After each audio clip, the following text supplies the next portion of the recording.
มาหากก็เลิกการมาเขาเทือนเดี๋ยวนี้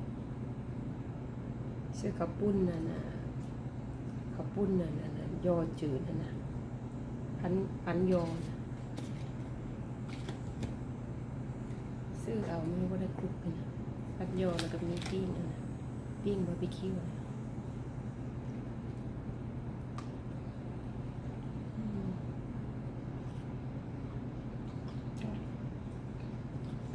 ใส่ปักเป็นหนุ่มๆเลย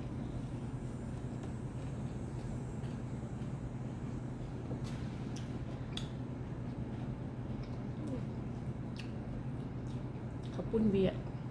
ข้าวปุ้นจ่ายอ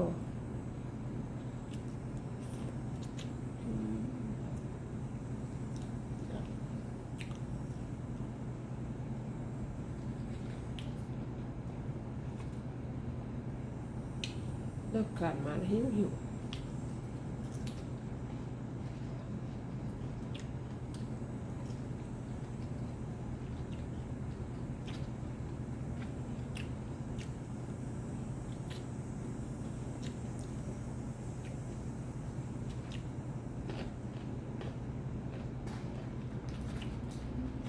ก็มี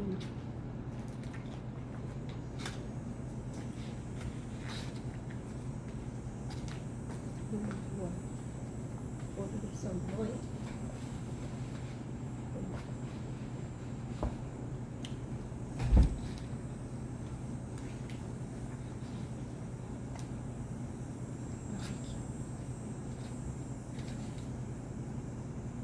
เมื่อได้ข้านคุกกระซื้อเอาเพราะว่า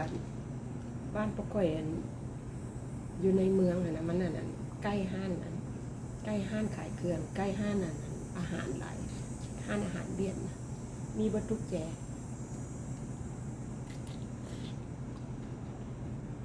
ตลาดกับอ้อมข้างอ้อมแถวบุญยากเพราะเขาอยู่ตัวเมืองเนี่ย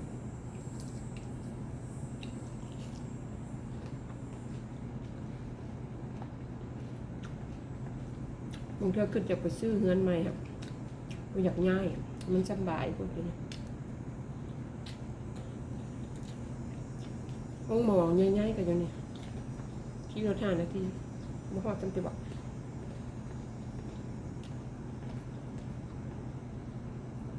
ตลาดจีนตลาดเบียดนะ4-5 ห้างคนทางซื้อ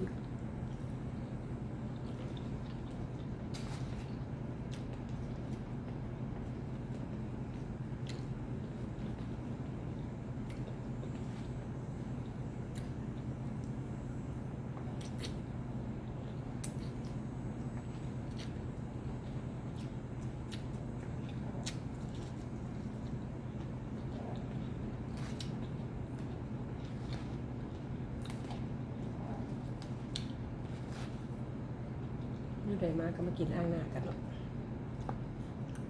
บาร์บีคิวสิก็จะบาร์บีคิวหยองใส่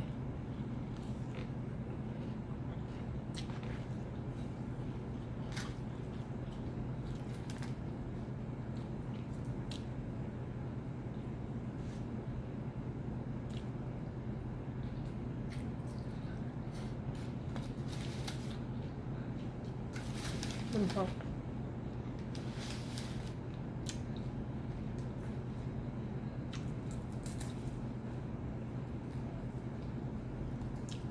มากินผัก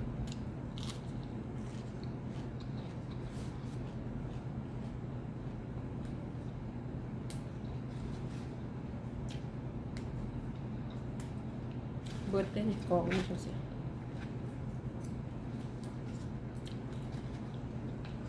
เจียวนี่มันคือเจียว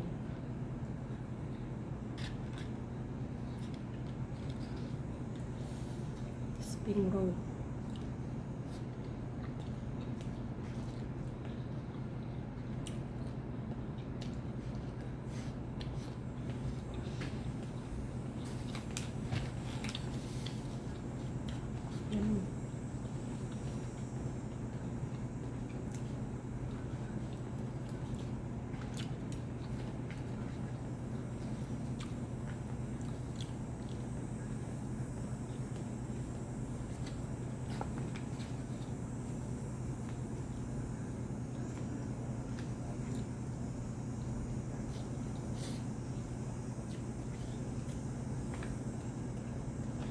บ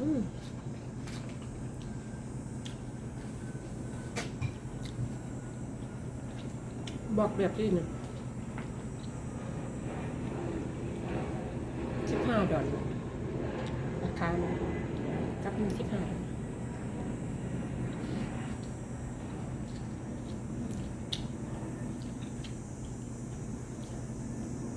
สามแม่ลูกเบิร์ดละ$45บอกแกคาบเดียวเดี๋ยวเขากั้นคุกก็กินสิละมันเป็นยัง